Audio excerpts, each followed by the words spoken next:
사람과 귀신의 인연, 풀리지 않는 수수께끼, 그리고 세 종류의 두려움 없는 이들. 사람과 귀신의 인연은 예로부터 풀기 어려운 수수께끼였습니다. 귀신은 음기로 이루어져 햇빛과 생기를 두려워합니다.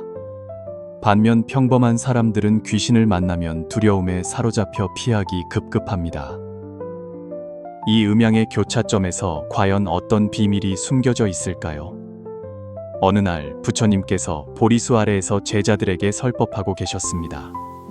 안한 존자가 문득 모두의 궁금증을 자아내는 질문을 던졌습니다. 세상에 귀신을 두려워하지 않는 사람이 있습니까? 부처님께서는 그 말을 듣고 입가에 옅은 미소를 띠시며 지혜의 빛을 발하는 눈으로 말씀하셨습니다. 천하에 세 종류의 사람이 있으니 그들은 귀신을 두려워하지 않을 뿐만 아니라 귀신조차 감히 그들에게 다가가지 못하느니라. 이 세 종류의 사람은 과연 누구일까요? 어찌하여 음력마저 천리 밖으로 달아나게 하는 신통력을 지녔을까요? 계속 읽어보시면 운명을 바꿀 수 있는 천기를 발견하게 될지도 모릅니다. 금빛 햇살이 구름을 뚫고 천축국 왕사성 밖에 오래된 사원에 쏟아져 내렸습니다. 청석 돌길 위에는 빛과 그림자가 어른거렸고 보리수 아래에는 부처님께서 제자들과 둘러앉아 생사윤회의 깊은 뜻을 설하고 계셨습니다. 갑자기 멀리서 다급한 발소리가 들려왔습니다. 모두 고개를 들어보니 남루한 옷차림의 남자가 비틀거리며 달려오고 있었습니다. 그의 얼굴은 공포에 질려 있었고 땀이 옷을 흠뻑 적셨습니다. 살려주십시오. 살려주십시오. 그 남자는 부처님 앞까지 달려와 털썩 무릎을 꿇고 소처럼 거친 숨을 몰아쉬었습니다. 귀신이 저를 쫓아옵니다. 벌써 사흘 밤낮입니다. 제 혼을 먹으려고 합니다. 제자들은 그 말을 듣고 저도 모르게 몇 걸음 물러서며 서로 얼굴만 쳐다볼 뿐이었습니다. 오직 부처님만이 평온하게 움직이지 않으시고 물처럼 고요한 눈빛으로 그를 바라보셨습니다. 어디에 귀신이 있느냐?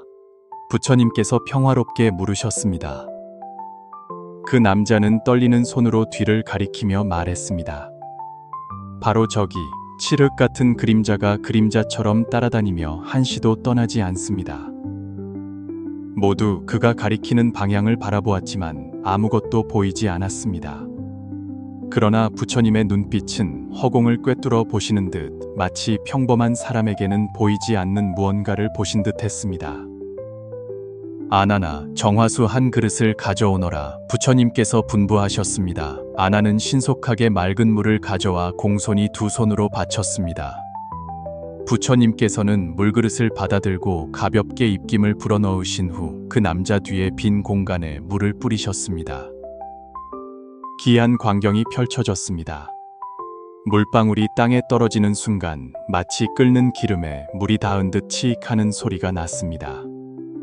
이윽고 옅은 연기가 피어오르며 희미하게 뒤틀린 검은 그림자가 연기 속에서 몸부림치며 처절한 비명을 지르더니 점차 공기 중으로 사라졌습니다. 그 남자는 그 광경을 보고 놀라움과 기쁨이 교차하며 연신머리를 조아렸습니다. 부처님, 목숨을 구해주셔서 감사합니다. 부처님께서는 가볍게 고개를 저으셨습니다. 이 귀신은 잠시 물러갔으나 인연이 끝나지 않았으니 훗날 반드시 다시 찾아올 것이다. 네가 그 녀석의 주찬에서 완전히 벗어나려면 근본적인 원인을 찾아야 한다. 부처님, 가르침을 주십시오. 제가 어찌해야 다시는 귀신의 침입을 받지 않겠습니까? 그 남자는 두려움에 떨며 물었습니다. 귀신이 씬 데에는 반드시 숨겨진 이유가 있다. 너는 혹시 양심에 거리끼는 일을 했거나 누군가와 깊은 원한을 맺은 적이 있느냐? 그 남자는 고개를 숙이고 깊이 생각하다가 갑자기 얼굴색이 변했습니다. 3년 전 저는 이웃과 땅 한 조각 때문에 다투다가 격분하여 그를 돌 위에 밀쳐 중상을 입히고 죽게 만들었습니다. 당시 아무도 몰랐고 저는 지금까지 숨겨왔습니다. 부처님께서 고개를 끄덕이셨습니다. 그것이 바로 인연이다. 네가 남의 목숨을 빼앗고 핏빚을 졌으니 그 귀신은 바로 내 이웃의 원한 맺힌 영혼이며 증오심 때문에 초탈하지 못한 것이다. 그럼 저는 어찌해야 합니까? 그 남자는 당황하며 물었습니다. 너는 먼저 죽은 자의 가족에게 죄를 고백하고 진심으로 배상해야 한다. 다음으로 매일 경을 읽어 죽은 자를 위해 회양해야 한다. 마지막으로 너 자신도 잘못을 뉘우치고 널리 선행을 베풀어야 한다. 그래야만 점차 이 원한을 풀 수 있을 것이다. 그 남자는 말을 다 듣고 오랫동안 침묵하다가 마침내 정중하게 3번 절했습니다. 부처님의 가르침 반드시 마음에 새기겠습니다. 저는 이만 돌아가 죄를 고백하고 결과를 책임지겠습니다. 부처님께서는 만족스러운 듯 그 남자가 멀어져 가는 뒷모습을 바라보셨습니다. 그 눈빛에는 자비심이 가득했습니다. 그 남자가 멀리 간 후 아난이 궁금하다는 듯 물었습니다. 부처님께서는 어떻게 그 귀신의 존재를 아셨습니까? 저희는 모두 보지 못했습니다. 부처님께서 미소 지으며 말씀하셨습니다. 아난아, 귀신은 음에 속하여 보통 사람의 육안으로는 보기 어렵다. 그러나 수행하는 사람의 마음의 눈은 밝아 자연히 음양의 두 세계를 통찰할 수 있느니라. 부처님, 세상에 정말로 귀신이 존재합니까? 그들은 왜 산 사람에게 집착하는 것입니까? 다른 제자가 조심스럽게 물었습니다. 부처님께서는 제자들이 지식을 갈망하는 것을 보시고 자세히 설명하기 시작하셨습니다. 세상에는 분명 귀도 중생이 존재하며 이는 육도 윤회 중 하나이다. 사람이 죽은 후 생전에 지은 선악의 업에 따라 다른 도의 중생으로 다시 태어난다. 그중 원한이 너무 깊거나 갑자기 죽거나 아무도 초도해주지 않으면 혼백이 인간 세상에 머물러 떠도는 귀신이 될 수 있다. 이 귀신들은 대부분 자신만의 집착이 있는데 생전에 이루지 못한 소원이나 누군가에 대한 강렬한 원한이다. 그들은 자신과 인연이 있는 사람에게 집착하여 집착이 풀리거나 소원이 이루어질 때까지 떠나지 않는다. 그렇다면 귀신은 무엇을 두려워합니까? 한 제자가 물었습니다. 귀신은 음기로 이루어졌으므로 자연히 햇빛과 양기를 두려워한다. 이것이 바로 귀신이 대부분 밤에 활동하고 사람이 많은 곳을 피하는 이유이다. 아난이 생각에 잠긴 듯 말했습니다. 그러므로 몸이 건강하고 양기가 왕성한 사람은 자연히 귀신의 침입을 받기 쉽지 않겠군요. 그것은 한 가지 측면이지만 양기가 왕성한 것만으로는 부족하다. 만약 마음에 사악한 생각이 가득하고 행동이 단정하지 못하면 마찬가지로 귀신을 불러들일 수 있다. 이른바 마음이 바르면 사악한 것이 침범하지 못한다고 하니 마음이 순수하고 물들지 않으면 자연히 온갖 사악한 것이 침범하지 못한다. 부처님, 한 젊은 제자가 겁먹은 듯 물었습니다. 만약 부주의하게 귀신을 만나면 어떻게 자신을 보호해야 합니까? 첫째, 두려워하지 말라. 두려움은 의지와 양기를 약화시켜 오히려 귀신에게 기회를 줄 수 있다. 둘째, 경전을 읽거나 부처님의 명호를 염하여 맑고 깨끗한 마음으로 사악한 기운을 몰아낼 수 있다. 가장 중요한 것은 모든 현상은 마음에서 비롯된다는 것을 깨닫고 마음이 움직이지 않으면 귀신은 저절로 멀어진다는 것이다. 모두가 부처님의 가르침에 귀를 기울이고 있을 때 멀리서 또다시 발소리가 들려왔습니다. 이번에는 화려한 옷차림의 젊은이였고 그 뒤에는 몇 명의 시종이 따르고 있었습니다. 제자 기파, 부처님께 뵙습니다. 젊은이가 공손하게 예를 올렸습니다. 태이께서는 무슨 일로 찾으셨습니까? 부처님께서 자애롭게 물으셨습니다.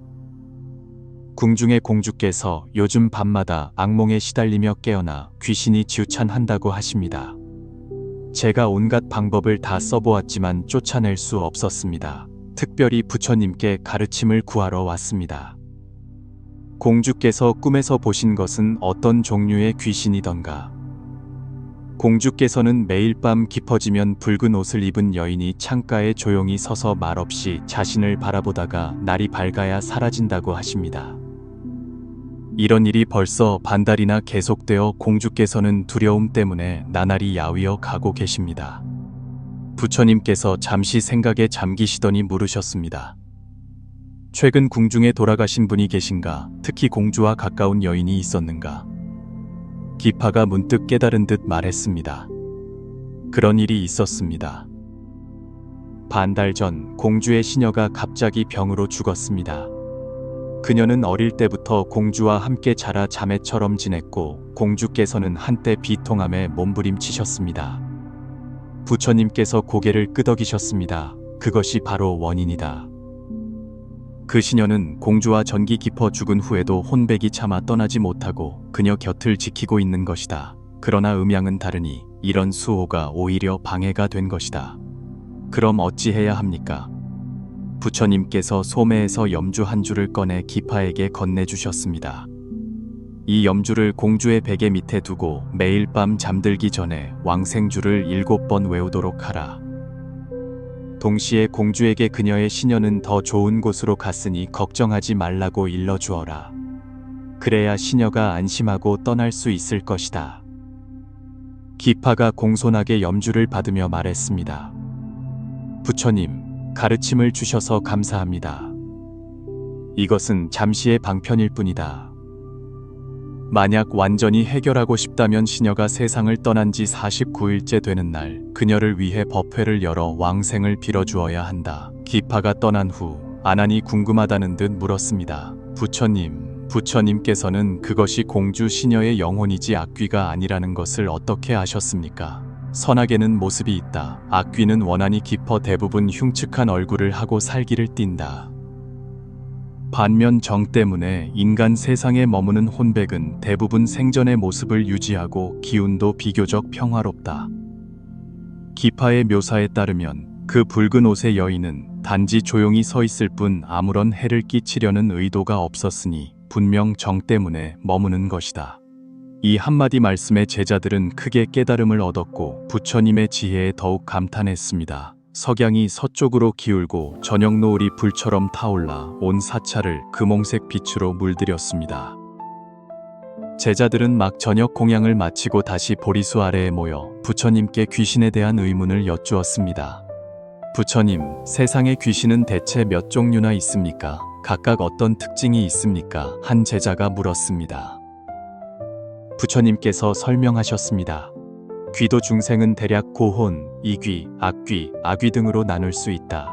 그중 고혼은 제사 지내주는 사람이 없어 사방을 떠돌아다니고 이귀는 생전의 원한이 너무 깊어 죽은 후에도 초생하지 못하며 악귀는 사람 해치기를 좋아하여 적극적으로 산 사람을 찾아 침범하고 아귀는 늘 굶주려 사방으로 먹을 것을 찾아다닌다.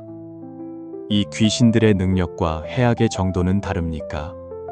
제자가 계속해서 물었습니다. 확실히 그렇다. 고혼은 가장 약하여 특정한 시간에만 모습을 드러낼 수 있고 대부분 사람을 해치지 못한다. 이귀는 원한이 비교적 깊어 능력이 강하며 원한이 있는 사람에게 해를 끼칠 수 있다. 악귀와 아귀는 더욱 위험하여 사람의 감정과 건강에 영향을 미치고 심하면 사망에 이르게 할 수도 있다. 제자들은 듣고는 가슴이 철렁 내려앉으며 서로 얼굴만 쳐다보았습니다. 두려워할 필요 없다. 부처님께서 위로하셨습니다. 귀신은 존재하지만 그들 역시 한계가 있다. 그들은 대부분 음기가 강한 곳, 예를 들어 무덤이나 폐허가 된 건물 등에 출몰한다. 마음속에 바른 생각을 품고 행동이 단정하면 일반적으로 위험을 초래하지 않는다. 이야기하는 동안 날이 완전히 어두워졌고 사찰 안에는 등불이 켜져 어둠을 몰아냈습니다. 그때 나이든 비구 한 분이 다가와 부처님께 예를 올렸습니다.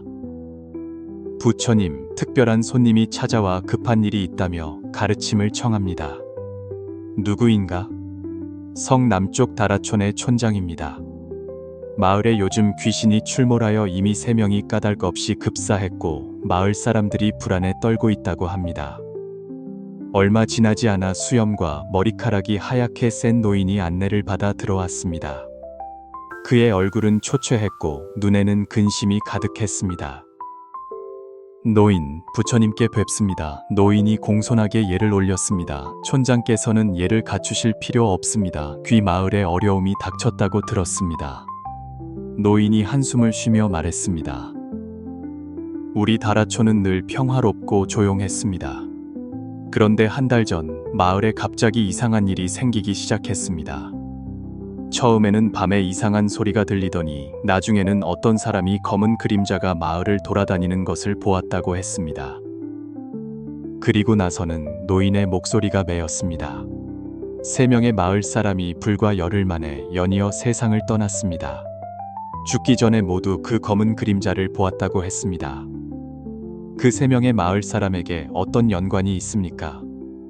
부처님께서 물으셨습니다. 노인이 잠시 생각하더니 말했습니다. 그들은 모두 나이가 많은 노인들이었고 평소 교류가 많지 않았습니다. 그런데 노인이 갑자기 무언가를 떠올렸습니다. 그들은 모두 20년 전에 한 사냥에 참여했었습니다. 그때 거대한 검은 곰을 잡았고 온 마을이 사흘 밤낮으로 잔치를 벌였습니다. 혹시 임종 전에 특별한 말을 한 사람이 있었습니까? 있었습니다. 마지막으로 돌아가신 노인께서 임종 전에 그 검은 곰을 보았다고 했습니다. 침대 앞에 서서 증오에 찬 눈으로 자신을 바라보고 있었다고 했습니다. 부처님께서 고개를 끄덕이셨습니다. 그렇구나. 그것은 검은 곰의 원령이 복수하러 돌아온 것이다. 촌장이 놀란 눈으로 부처님을 바라보았습니다. 곰 요괴가 장난을 치는 것입니까? 곰 요괴가 아니라 원령이다. 그 검은 곰은 죽임을 당한 후 강렬한 원한 때문에 혼백이 흩어지지 않고 원령으로 변하여 복수의 기회를 기다린 것이다. 20년이 지나 그 힘이 충분히 강해지자 마침내 당시 자신을 사냥하는 데 참여했던 사람들에게 보복을 시작한 것이다. 그럼 저희는 어찌해야 합니까? 마을에는 아직도 그 사냥에 참여했던 노인 몇 분이 계시는데 그분들이 지금 몹시 불안해하고 있습니다. 부처님께서 소매에서 염주 한 줄을 꺼내셨습니다. 이 염주를 마을 입구에 묻으면 잠시 원령의 침입을 막을 수 있을 것이다. 그런 다음 그 사냥에 참여했던 사람들에게 다음 보름달이 뜨는 밤 마을 뒤산 당시 검은 곰을 사냥했던 곳에 제단을 차리고 제사를 지내며 진심으로 참회하고 용서를 빌라고 하라. 동시에 앞으로 다시는 생명을 해치지 않겠다고 약속하여 원한을 풀어야 한다. 촌장이 염주를 받아들고 감격에 겨워 눈물을 흘렸습니다. 부처님, 가르침을 주셔서 감사합니다. 제가 이만 돌아가 준비하겠습니다. 명심하라. 진심으로 참회해야만 원한을 진정으로 풀 수 있다. 모든 생명은 전기 있으니 생명을 존중해야만 우주의 보답을 받을 수 있다.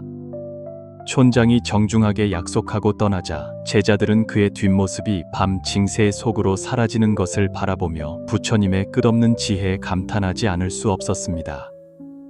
밤은 깊어지고 밤하늘에는 무수한 별들이 지혜로운 눈처럼 대지를 내려다보고 있었습니다. 대부분의 제자들은 이미 선방으로 돌아가 쉬고 있었고 오직 몇몇 연륜 있는 제자들만이 부처님 곁에 둘러앉아 오늘 보고 들은 것에 대해 계속해서 깊이 있는 토론을 이어가고 있었습니다. 아난존자가 오랫동안 깊이 생각한 끝에 마침내 중요한 질문을 던졌습니다. 부처님, 오늘 저희는 여러 종류의 귀신을 보았고 그들의 내력과 능력에 대해서도 알게 되었습니다. 제가 생각하기에 세상에는 혹시 어떤 종류의 사람이 있어 태어나면서부터 귀신을 두려워하지 않고 심지어 귀신이 두려워하여 감히 다가오지 못하게 하는 사람이 있습니까? 이 질문이 나오자 다른 제자들도 숨을 죽이고 부처님의 지혜로운 말씀을 기다렸습니다. 법당 안은 고요했고 촛불마저 흔들림을 멈춘 듯 했습니다. 부처님의 얼굴은 장엄하면서도 자애로웠고 눈에는 세속을 초월한 지혜의 빛이 반짝였습니다. 그분께서 천천히 말씀하셨습니다. 세상 사람들은 수행하는 사람의 양기가 왕성하여 귀신을 쫓고 사악함을 피할 수 있다고만 안다.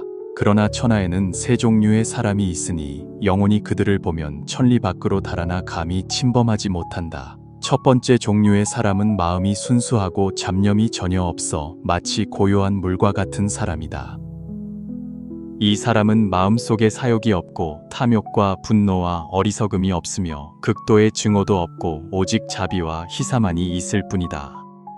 마음 상태가 이처럼 맑고 깨끗한 사람은 자연히 순수한 에너지를 발산하는데 이 에너지는 마치 뜨거운 해가 하늘에 뜬 것과 같아 귀신이 보면 36개를 도망친다. 이런 종류의 사람은 비록 속세에 살지만 마음은 연곶과 같아 티끌에 물들지 않는다. 그들은 비록 중생과 함께하지만 이미 세속의 번뇌를 초월했다.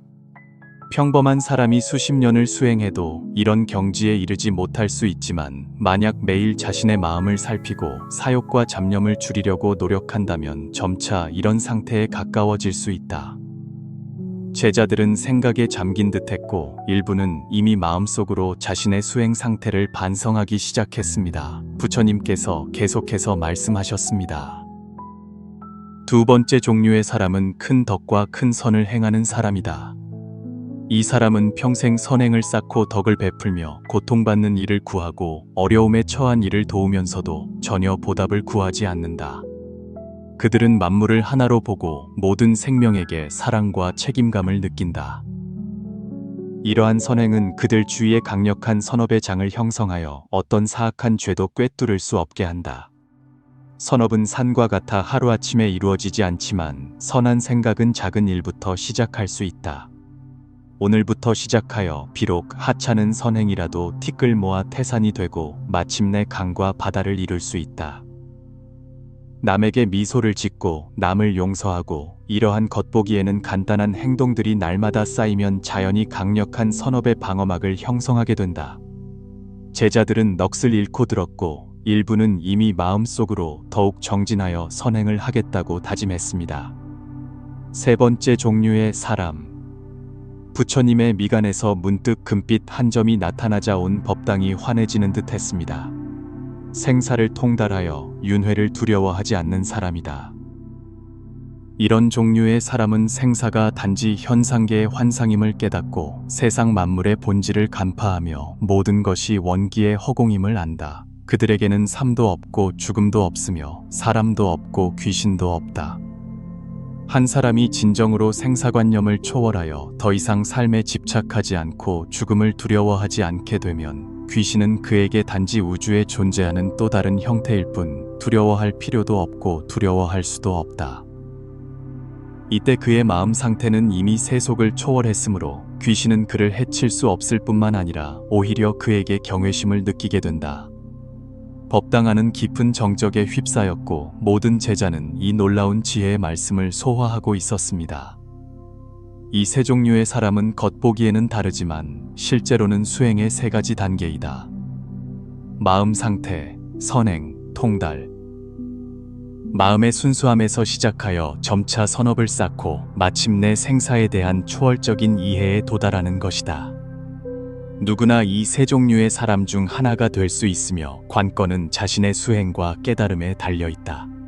아난 존자가 공손하게 물었습니다. 부처님, 이 세 가지 특성이 한 사람에게 동시에 존재할 수 있습니까? 부처님께서 미소 지으며 손을 흔드셨습니다. 그럴 수 있을 뿐만 아니라 종종 그러하다. 마음이 순수한 자는 선행을 하고 선행을 쌓고 덕을 베푸는 자는 생사의 이치를 깨닫는다. 이 세 가지는 서로 돕고 서로 원인이 되며 결과가 된다. 세 가지가 원만해지면 그것이 바로 진정한 해탈의 길이다. 그렇다면 평범한 사람은 어떻게 수행을 시작하여 점차 이 세 가지 경지에 가까워질 수 있습니까? 다른 제자가 물었습니다. 부처님께서 자애로운 눈빛으로 모든 제자를 바라보시며 말씀하셨습니다. 자신의 마음을 관찰하는 것부터 시작하라. 매일 약간의 시간을 내어 조용히 앉아 자신의 생각이 어떻게 일어나고 변하고 사라지는지 관찰하라. 점차 생각이 단지 수면의 물결일 뿐이며 너의 본심은 수면 아래의 깊은 연못처럼 고요하고 넓다는 것을 발견하게 될 것이다. 동시에 자비심을 길러라. 중생의 고통을 보면 자신의 고통처럼 여기고 중생의 기쁨을 보면 자신의 기쁨처럼 여겨라. 평등한 마음으로 모든 생명, 심지어 하찮아 보이는 개미나 나방까지도 대하라. 마지막으로 생사를 생각하라. 죽음을 두려워하는 것이 아니라 죽음이 단지 또 다른 형태의 변화일 뿐임을 이해하라. 마치 얼음이 녹아 물이 되고 물이 증발하여 기체가 되는 것처럼 네가 진정으로 생사가 꿈 같고 환상 같고 물거품 같고 그림자 같다는 것을 깨달을 때 세상에 대한 집착은 자연히 줄어들고 내면의 두려움도 사라질 것이다. 제자들은 넋을 잃고 듣고 있었고 마치 마음의 수문이 하나하나 열리며 지혜의 빛이 마음속 가장 어두운 구석까지 비추는 듯 했습니다. 밤은 깊어지고 부처님께서는 제자들의 지식을 갈망하는 눈빛을 보시고 만족스러운 듯 말씀하셨습니다. 오늘 밤은 이만하고 각자 돌아가 쉬도록 하라. 기억하라. 수행의 길에는 지름길이 없지만 헛된 노력도 없다. 모든 걸음은 진정한 자아에 가까워지는 것이며 매일은 새로운 시작이다.